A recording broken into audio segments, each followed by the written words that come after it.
Yo, you want to learn how to sell t-shirts out of your trunk? Let me help you out. Big Sife. Fat Man Scoop, Brooklyn Clan. What's up, y'all? This is Fat Man Scoop. And right now, you watching the sensei, the number one, the king, my dude, Big Brando. He taught me, personally, me, Fat Man Scoop. All you gotta do is keep your mouth closed and your ears open. Listen to the man talk. That's knowledge personified right there, and I wouldn't trust nobody else but my dude, Big Brando. And I said it. Fat Man Scoop, Big Brando, let's go!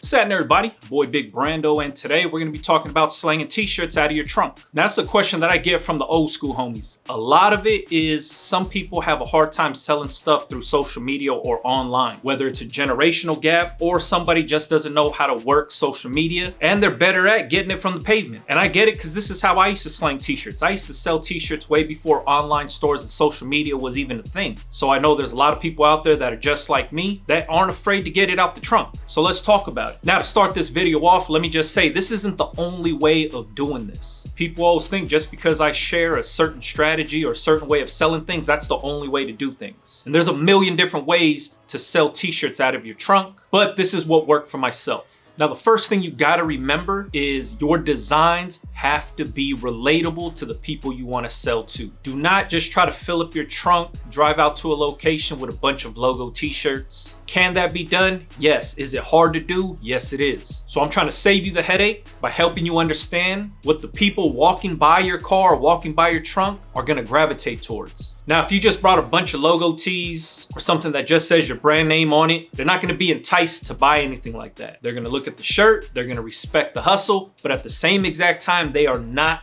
willing to take out their hard-earned money for a logo or brand name they know nothing about. Most of the time, they'll try to ignore you by walking by your car. And you know what kind of ignoring I'm talking about? Pretending to be on the phone, pretending to look across the street, pretending to have a fake conversation with the person they're walking next to. Anything to ignore making eye contact with you because they're genuinely not interested. Now, how do you get these people interested? By making designs that they can relate to. Now, why am I making this the first topic to talk about? Because I made this mistake when I first started selling t-shirts out the trunk. Late 90s, early 2000s, I thought having my cool logo and my clever brand name on a t-shirt was enough, but it's not. People don't care about that because they know nothing about that logo. They know nothing about the brand name. So it's not attention grabbing. So there was a lot of times I drove home with a trunk full of t-shirts and not selling one thing. So I'm trying to help you not make that same mistake. Now there's gonna be a lot of people saying, well, my brand name is dope and my logo is the best logo ever. And that's cool. Like I said, can this be done? Yeah. Is it hard to do? Yes, it is. So you operate at your own risk. I'm just sharing some of my mistakes because I know there's a lot of people out there that think like me. So don't just show up with a bunch of logo tees. Next thing, you're gonna wanna find a location that has a lot of your target audience walking around. This is where you doing your research and figuring out who you wanna sell to is gonna come into play. A lot of people don't talk about doing this type of research. A lot of people don't even think about this part. But this is key to making relatable designs and showing up where your audience is at. Give you another example of one of my mistakes. I used to hit Hollywood Boulevard because there's a lot of foot traffic over there. But I was making shirts for the locals that live in Los Angeles, but I was blinded by knowing that there's a lot of foot traffic over there that I'd be selling a lot of t-shirts. The hard part with that was the locals that live in LA, they're not walking down Hollywood Boulevard. That's where all the tourists are at. So after a few failed attempts, what I started doing was I started making t-shirts made for the tourists because that's who's down there.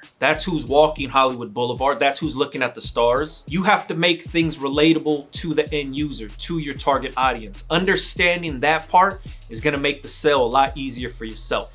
So I had to switch my way of thinking. Instead of making stuff for Los Angeles natives, I started making Los Angeles themed t-shirts geared towards tourists. That's when I started moving shirts. Now, the next thing is inventory. A lot of people are gonna wanna stock every single size because in their head, they're like, man, I wanna be able to cater to everybody. You also have to remember your trunk space is limited. You also have to remember your budget is limited. So that was my mistake again. I was spending all this money on 2 dozen small, 2 dozen medium, 2 dozen large, 2 dozen extra large, so on and so on. But then I would come home with all of these smalls and mediums and I wasn't moving them.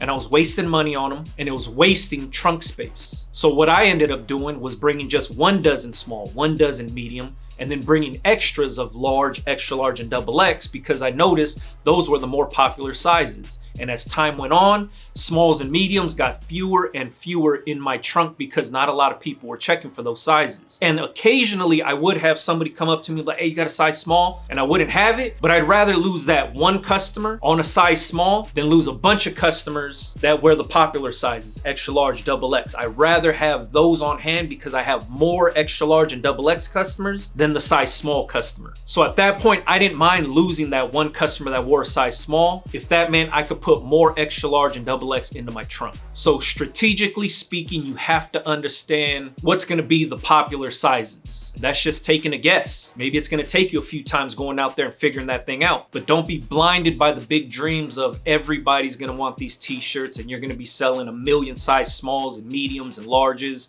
And who knows, maybe size small and medium might be your popular size, depending on the design and depending on the people you're selling to. I'm speaking from personal experience where smalls and mediums didn't really sell for me, but I wasted so much money printing up smalls and mediums and not even being able to move them. And that's why I preach controlling your inventory when we're talking about online sales and stuff like that, because I know what it's like to waste a ton of money on pre-printing t-shirts that you can't sell. So one, don't be bringing a bunch of logo tees. Find a location that your audience is gonna be at, knowing who your target audience is so you can make designs that's relatable to them, and think about what your popular sizes are so you can stock the right inventory. Now, everything I just spoke about has nothing to do with social media. This is just you pulling up to a location that has a lot of foot traffic and you selling t-shirts out the trunk. And I'm talking about talking to each and everybody that stops by. Wear the t-shirt and engage with everybody walking by. Understanding how to get people to stop and talk to you is a skill all in itself. We all know when cell phones used to be sold in the middle of the mall, there used to be guys trying to get you to stop at their booth and buy a cell phone, sign up for a year plan, get the new Sidekick that's coming out, get the new Nextel that's coming out. This is how old this tactic is. Same exact thing goes for the guys cleaning shoes in the middle of the mall. A lot of people just walk by because they're just hawking at them and they're like, hey, let me clean your shoes. Hey, your Air Forces look dusty, blah, blah, blah. Some of them are kind of slick with the sales pitch and that's cool, but not everybody has that. So you have to figure out clever ways of getting people to stop and talk to you because you're just a guy standing in front of his trunk slanging t-shirts. So my number one approach whenever I would be out slinging t-shirts was talk randomly about sports. You could see who's a sports fan by the hats they're wearing, by the jerseys they're wearing. If they're carrying bags, a lot of times I would just be like, hey man, where'd you get that from? Or are they having a sale over there? I would try to find any way to get somebody to stop and talk to me without having to sell them, because the hardest part is just getting somebody to stop and look at what the hell you're doing. So you need to think about how you're gonna be getting these people to stop and check out your stuff. One being, have a relatable design, a design that somebody's gonna be like, hey man, that's cool. Or hey, I like that shirt. Or where'd you get that shirt? That's when you can be like, check it out, I'm slanging them out the trunk. I make these things myself. This is my brand, blah, blah, blah. This is where you sell them up. So having a relatable design helps people to stop, but it doesn't help everybody to stop. So you're gonna have to cold pitch people. And the way I used to get people to stop was just bringing up any kind of random conversation just to get them to engage with me. Especially if you're somewhere where a lot of people are selling stuff. If somebody's selling CDs,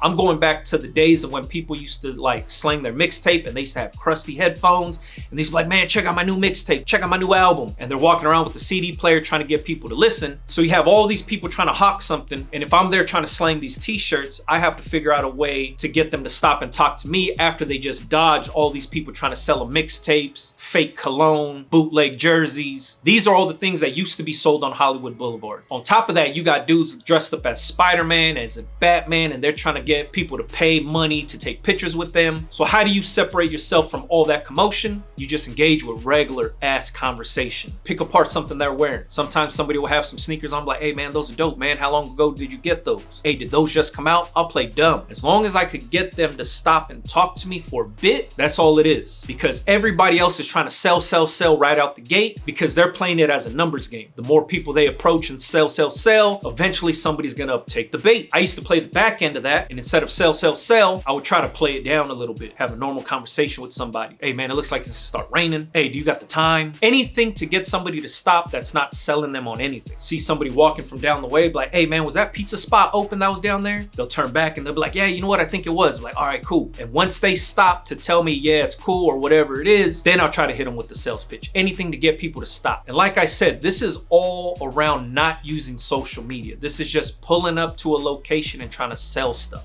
Foot traffic is everything. Your target audience is everything. And being able to sell somebody without trying to sell somebody, if that makes any sense. Now, the way that I used to do this when I was using social media was way easier. I talked about this before, but I used the gourmet food truck hack, which was Twitter at the time. If you remember when those fancy food trucks came out, what they would do is they would tweet their location, maybe a picture of their tacos or maybe a picture of whatever food they're selling, and they would put it up on Twitter, and then it would spread and they would build up a loyal following, and then people are just chasing down that Twitter account because they're like, hey man, that truck's over here or it's parked over here. So if it worked for the food trucks, that's how I used to do my t-shirts. If you want to see exactly how this works, when I used to run the brand Gardena Originals, look up Gardena Originals on Instagram and scroll all the way to the bottom.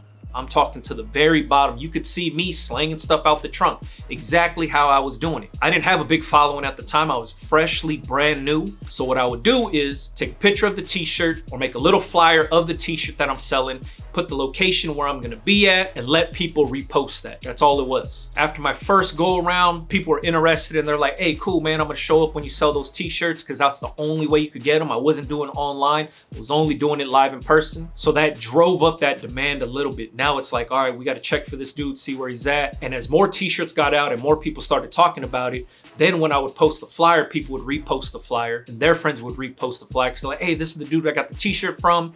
This is where he's at. This is where he's selling them.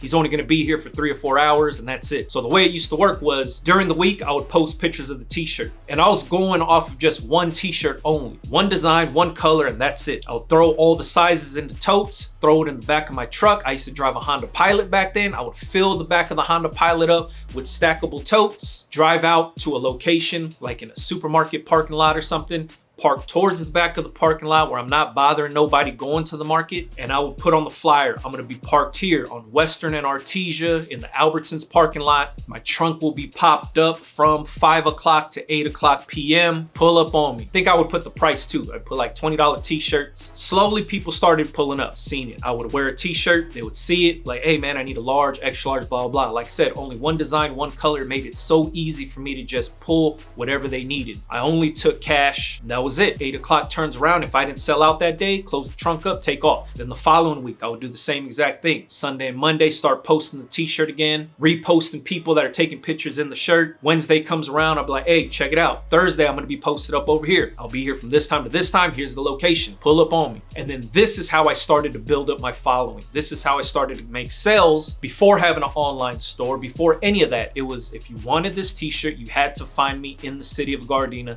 selling this t-shirt. And that's it. Like I said, if you want to see how that worked, you could go to the Instagram page Gardena Originals. I haven't ran that brand in years. Since then, sold it off. Since then, it's under new ownership. I don't even know if they're active anymore. But when I was doing this, probably almost 10 years ago or something like that, or maybe it was a little over 10 years ago, scroll to the very bottom and then you could start seeing how I did everything. This is how I sold stuff out of the trunk. I used to call them parking lot pop-ups. It got to the point where I would invite other brands to the parking lot that I was popping up at. So now we turned it into a little marketplace where other brands were coming out, slanging stuff because I had a good thing going. And if I have a good thing going, I'm gonna share it with the homies that got brands too. But this is how I sold stuff out the trunk using social media. I just copied exactly what the food trucks were doing.